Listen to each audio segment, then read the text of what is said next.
This is Rockslapping Champions. Player 1, playing Raynor, we have AOM Master. And player 2, playing Zeratul, we have KNZ. So the reason why I wanted to cast this game is this game happened on stream about a week ago. And it just goes to show you that we can all have our moments in co-op, regardless of how experienced you are as a player. So first off, let's have a look at the masteries over here. We have the research cost reduction, which is good. Banshee cooldown reduction, which is good. And then we have mech attack speed, but anyone who has watched my Raynor play will know that I am actually a bio player. I use the bio builds. So there we go. This is 30 mastery points there, it's not going to be used. Zeratul has the Zeratul attack speed and the artifact spawn and the legion cost reduction, all decent masteries over here.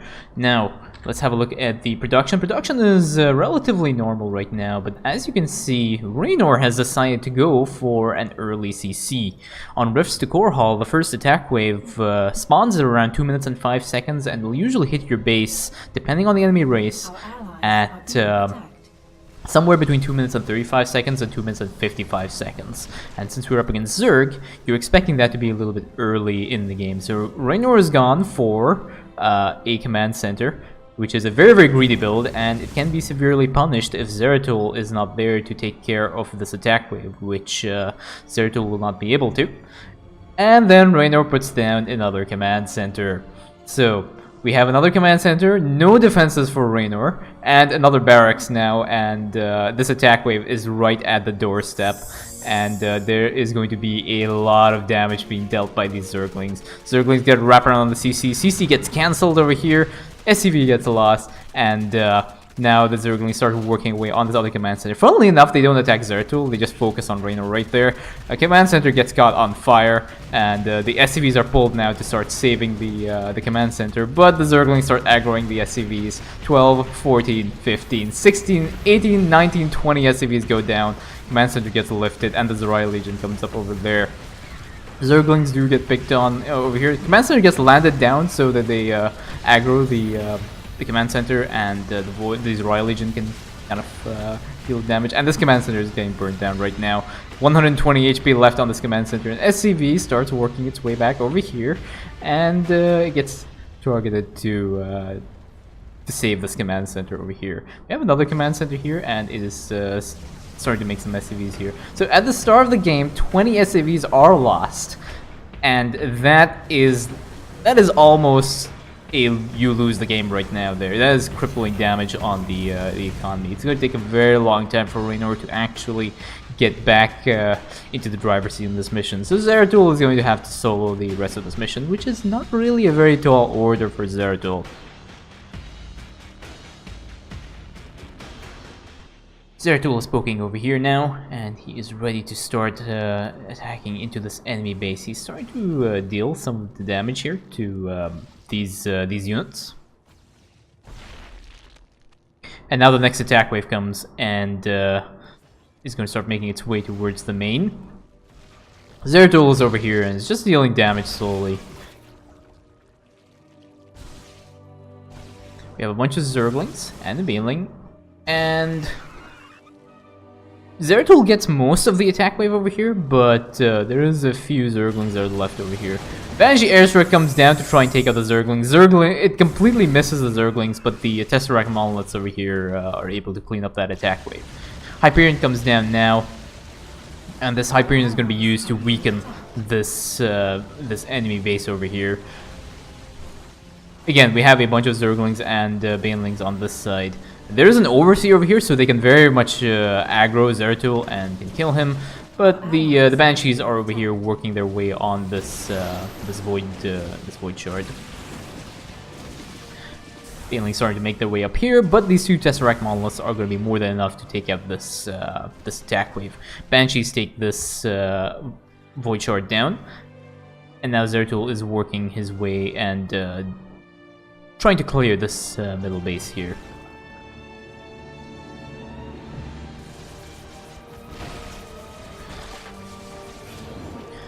Raynor, on the other hand, is still producing SCVs. He is behind severely on his economy. as of right now, he has 17 SCVs. He has a couple of Marines. He's made a few Marines here, but the amount of damage that the first attack wave has dealt has actually pushed Raynor back a lot. So it's going to be a while before Raynor is able to start building an army. He's already starting to get some command centers here, or orbital CCs, sorry. So those mules are going to help a lot in pushing him forward economically.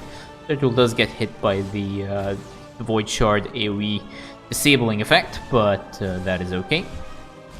And Zeratul now spawns his Zoraya legions to start working away on these Void Shards. Now we have the next attack wave coming up over here. Zeratul is producing some ambushers, so he's going to be looking for the burst damage that these units bring out. Banshee Airstrike comes down to weaken this attack wave, takes out a small chunk of the units over here. There is another small chunk of units that has broken off and is heading towards Zeratul's base here. But there are a lot of ambushers over here, and Zeratul is going to have no problem cleaning up whatever's left of that. Zeratul has now teleported onto this side. He's cleaned up these Void Shards over here, so he's going to start working away on this side now. So again, there is a little bit of vision over here from some of the units. There is an Overseer that's parked over there. So Zeratul has to be very, very careful in how he maneuvers this. Raynor, on the other hand, still behind economically, he's putting down 2 more command centers, getting some more orbital CCs to really, really push his economy forward. Zeratul is looking for his last artifact fragment. He's at artifact fragment number 2. This is the last artifact fragment that he needs to reach 3-3.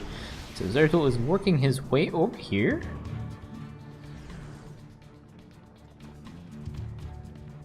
Command center upgrade complete. So command centers now are being made into orbital CCs. These will help Raynor economically speaking. But again, Raynor does not really have a lot of units. He has 28 SCVs right now, so he's kind of saturated on some of the bases. But he's really, really behind on this base over here.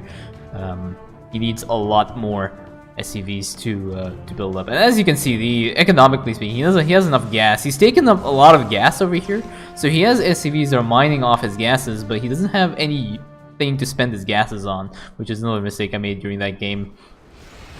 But we have a bunch of ambushers right now, and they are just going to completely wipe this next base. We have a Void Array over here in phasing mode. And all the ambushers are spawning from Zeratul's base, I believe. I do not know where the other Void Array is, but he's using that for mobility.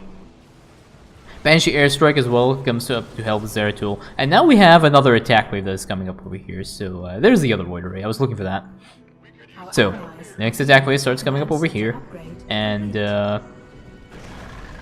almost takes out the Void Ray, but these Mutalisks are going to clean up whatever's left here. And this attack wave is going to make its way towards the main base here.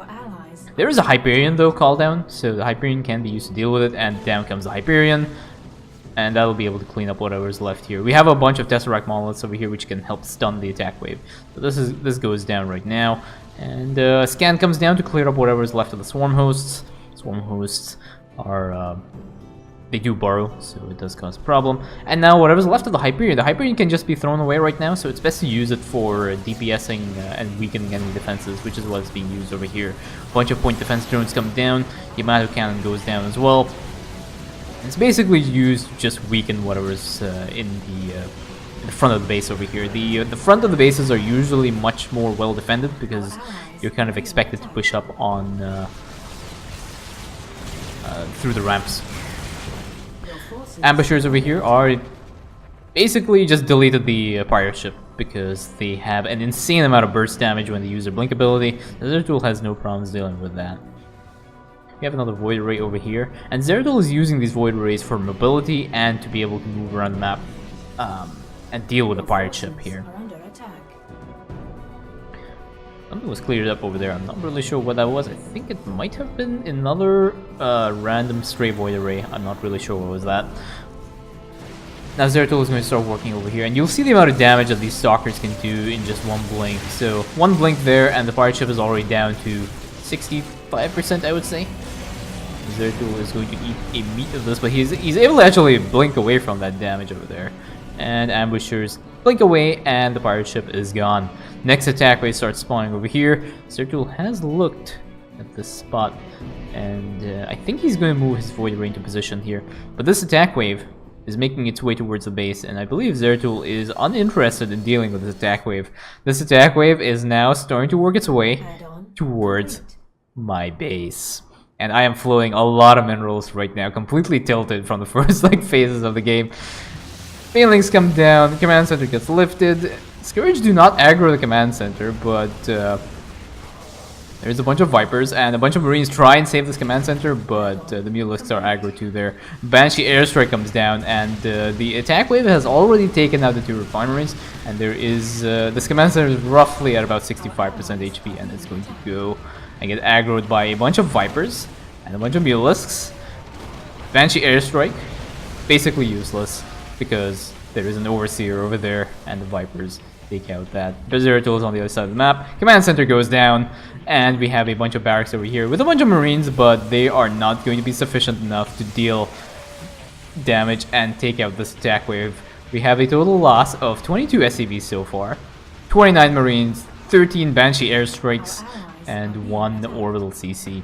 So these Mulisks right now are just going to be working away here. A bunch of Marines have dropped onto the side here to try and deal with this attack wave. Zeratul is just, chilling over here, just taking out whatever's left of these Void Slivers. And I believe there should be enough DPS over here. And then the Blinding Cloud goes down, and the Marines cannot do anything against the Blinding Cloud, so further number of Marines are lost. But the main force has been destroyed, so the Vipers fly away after they have done their job. And that is GG on Kane's side. And that is what it looks like when I get completely tilted.